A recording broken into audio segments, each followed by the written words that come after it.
In the prehistoric era of 2016, Teenage History Club decided to make a theft mystery, like a murder mystery, but with theft. It was an odd enough day when the group of mostly teenagers were planning their mystery, when one member asked if they could be a gay character.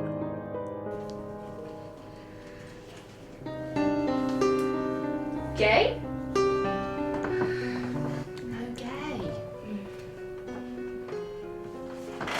Let's make gay!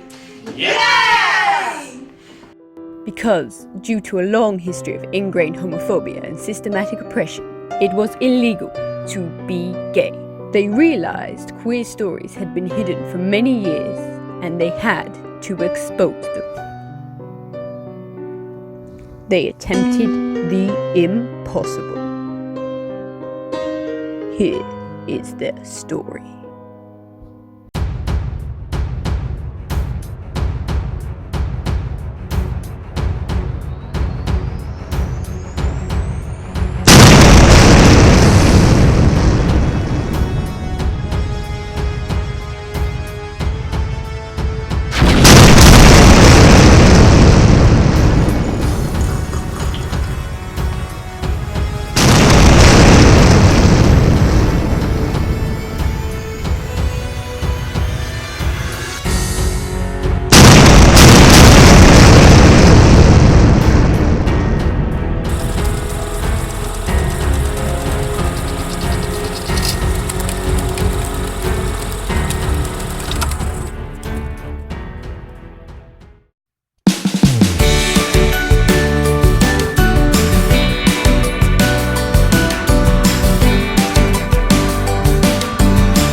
To begin with, we should cover terminology. It is important to know what you're talking about, who's a part of the community, and what you should and shouldn't say. The most commonly used umbrella term is the acronym LGBT+. This stands for lesbian, gay, bisexual and transgender. The plus encompasses identities such as asexual, non-binary, queer and pansexual, and more that we'll cover later. What are not a part of the acronym, however, are slurs. These are offensive words used against the community that should not be used.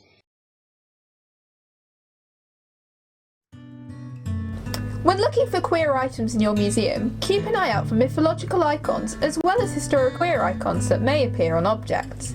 Greek and Roman gods are good starting points, as mythology shows them to have been very fluid with their sexuality, often having relationships with both males and females. The same strategy can be applied to depictions of mythical creatures that may appear on or link objects to the queer community.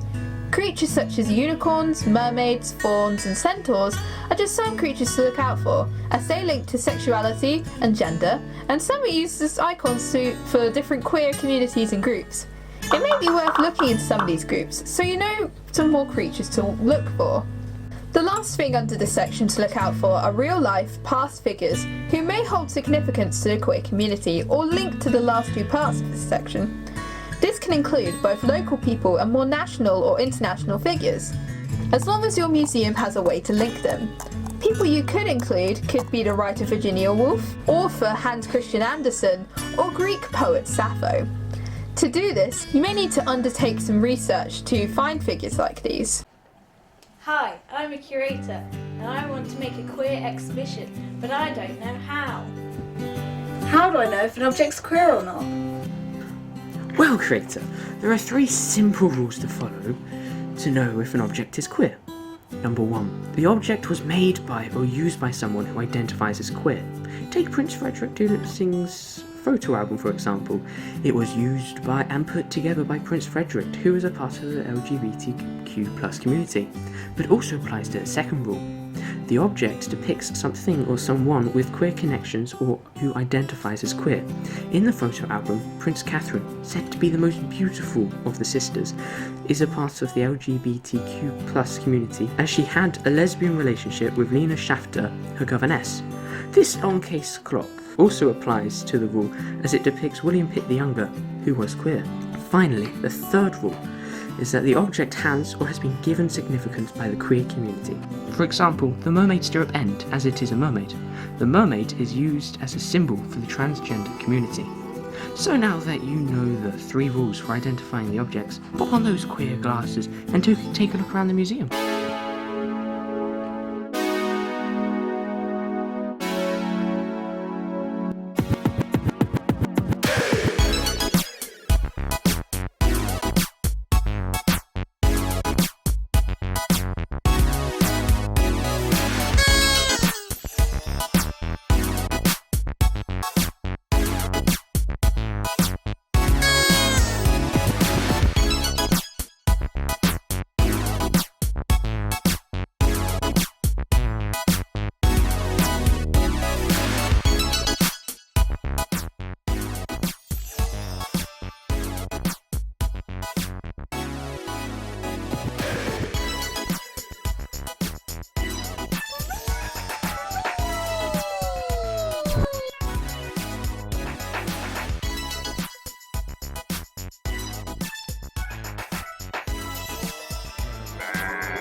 I have an idea.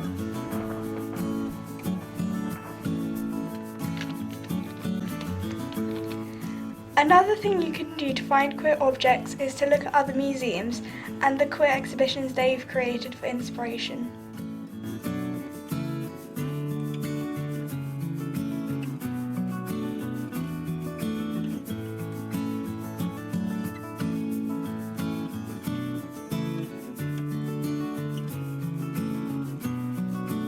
Don't worry about Felbrook. Most people will be welcoming of queer stories, and the benefits far outweigh the risks.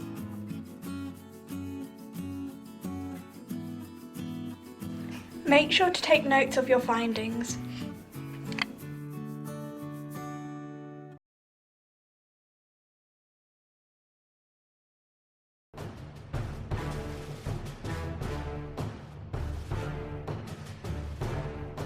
Okay guys, I've been trying for weeks and months and I can't get anything out of those. I need you to go and interrogate it and figure out what it has to offer.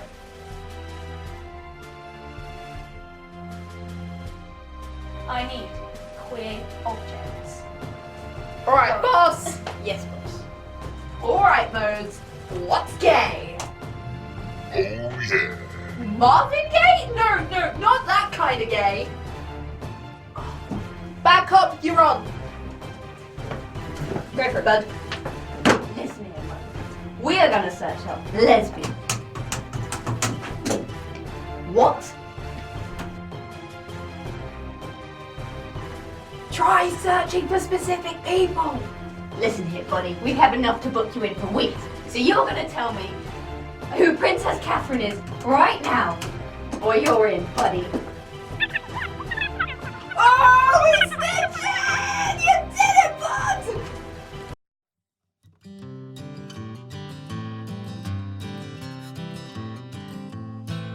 Records department.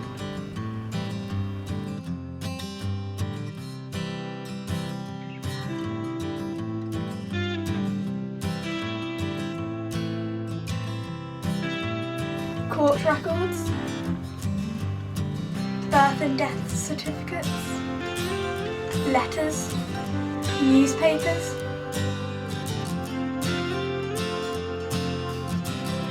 We've looked at one. We're finished.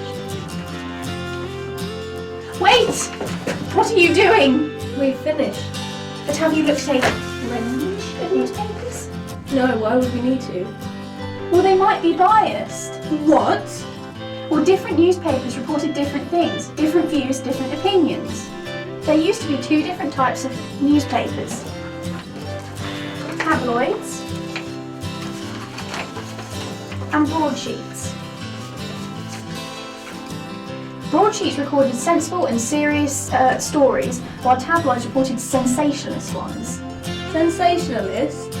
Exciting stories. This means some newspapers are biased. Be careful to find a balance of newspapers. This is why you should look at more than one newspaper. Thanks. Alright.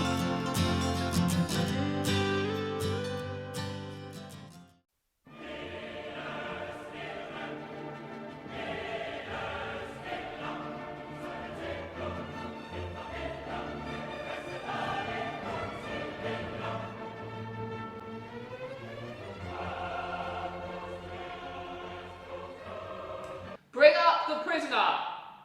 You are accused of heterosexual love. What evidence do you have?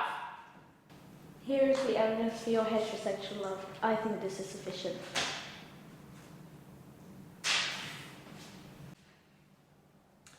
That is clearly sufficient evidence. You are convicted. Bring up the next prisoner. Prisoner, you are accused of homosexual love. What evidence do we have? Here is the evidence we have of your homosexual love.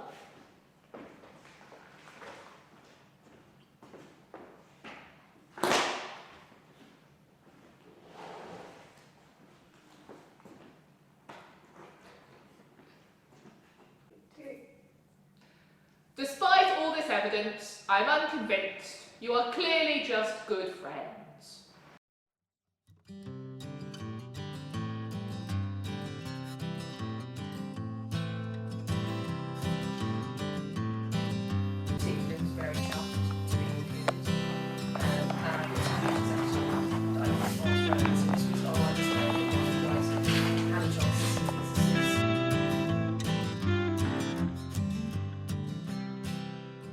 Yes. How do you cope with like sad stories of people with? Oh, really good question. I didn't cope. I didn't cope well at all. As I say, if you're talking about things that you feel connected to, it's going to be difficult. And I was interviewing people and asking them really quite intense questions about the things that they've been through. And David in particular he's known a lot of sad stories and was sharing them with me. And at one point I just cried. I was researching a lot in the EDP archive.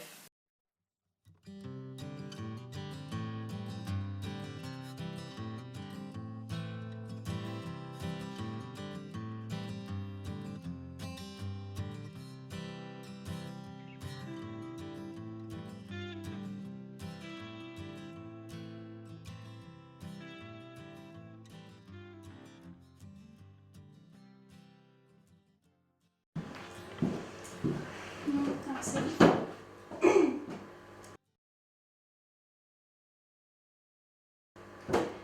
So I'm basically just going to ask you a bunch of questions to do with your queer experiences. Yeah? Okay. Yeah? Okay.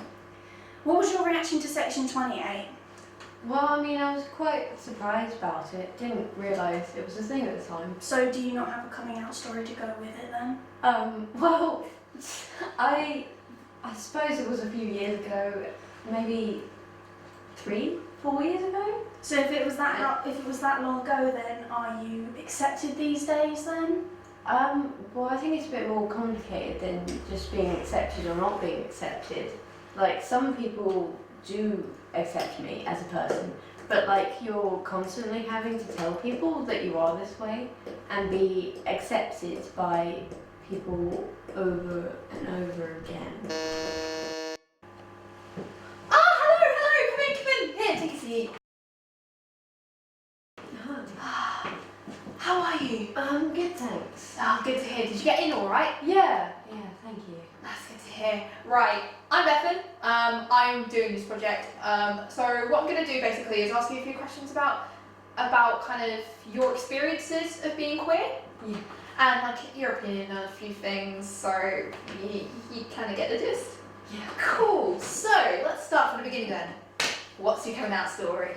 Oh, this is a question that people always seem to ask, and I always think it's like that one moment where it's like, You're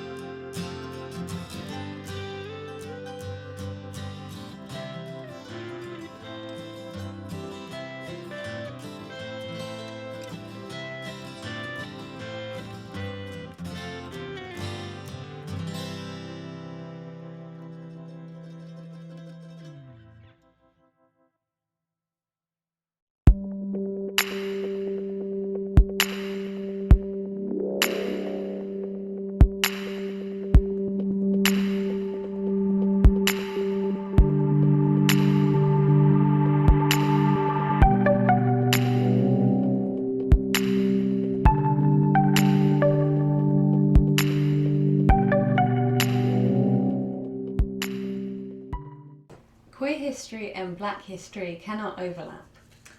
That literally doesn't make any sense because queer people can be of any race ever and all sorts of histories can intertwine throughout history. So that really doesn't make any sense. It's not relevant / too niche. It clearly is relevant because people are just they're discovering who they are and what they want to be. So There's more freedom to be who you want now. There is no queer history, and queer history doesn't exist. And like, queer history isn't just like the 20th century onwards when people were openly queer. Queer history goes all the way back to the ancient Greeks, the ancient Egyptians. It's always been there. It's too explicit and not family friendly. Even if there are some bits which may be more mature, it wouldn't go into graphic detail or show a graphic picture or something of that. It will exclude immigrants and people of colour. So this links back to what people say about queer people and people of colour can't Be the same. yeah, are like mutually exclusive. Like, there are queer people of colour, and to say that having this sort of exhibition would exclude them is erasing any queer people of colour who exist in the past, who have done important things for the world and the community, and who are still alive today and want to find themselves in these exhibitions. Yeah, it's also implicitly racist because in that statement they're saying that if there were any people of colour or immigrants who were to see the exhibition, they would not go past that point. It's politically divisive / pushing an agenda.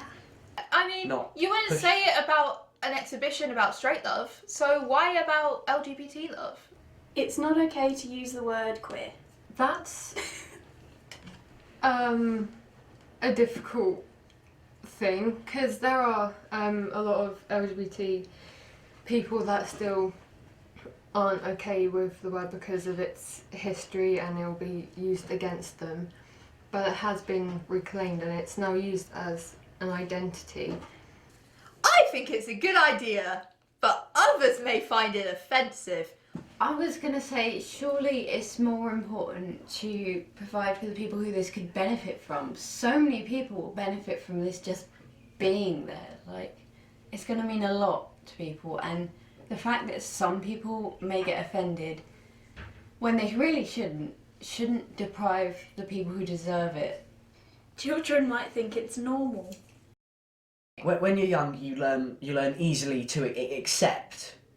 Yeah. And actually, people should be accepting people for who they are and for how they identify. Yeah. It's all about sex and genitals. At the end of the day, our exhibition wasn't about looking at the people we wanted to show, that looking at their genitals. It was about looking at the evidence to show that they may have been queer.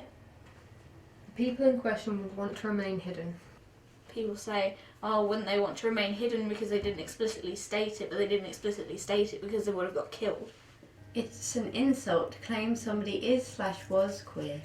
I mean, it's not insulting to call someone straight, so why is it offensive the other way around?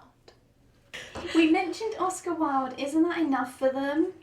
There are more people out there. We're just going to silence everyone else that has a queer story to tell. People might see the object or person differently afterwards. Like, you see a painting and you like it, and then you find out the artist is queer and you're like, oh, I hate it. But It shouldn't change it. The fact that you know someone is queer shouldn't change anything about them. They're still the same person, you just know a bit more about who they are. It's not applicable to all museums. Anything can have a link, really. If you do your research and have a look and see the origins and look quite deep, there will be something. It's tokenism. Just having Oscar Wilde is tokenism. The quality of queer work is not good enough.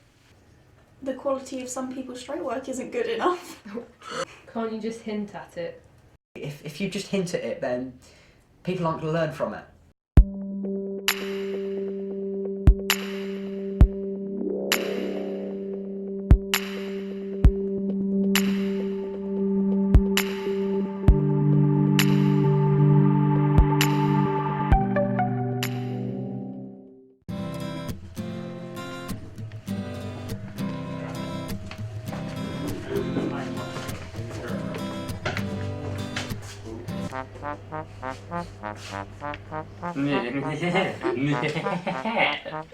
Villain stuff.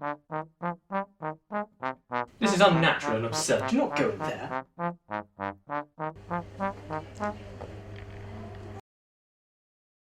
Let's queer things up!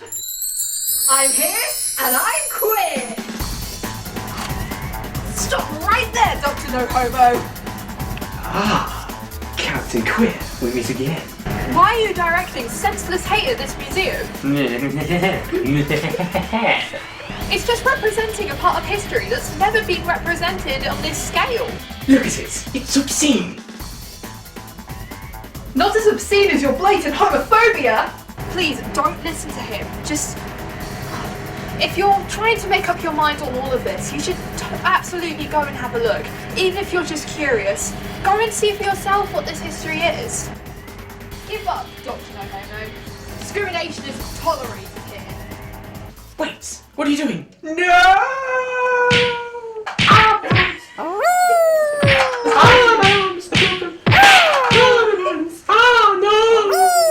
Love and tolerance wins again. I, Captain Queer, will strive to defeat Dr. No Homo and homophobia once and for all.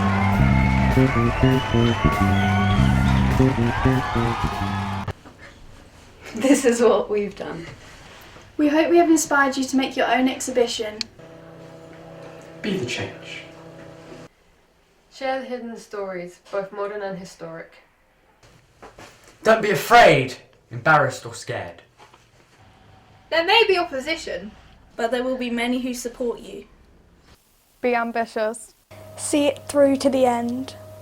Now you know the process. We wish you the best of luck. Go forth and queer your collections! And then we turn into crazy.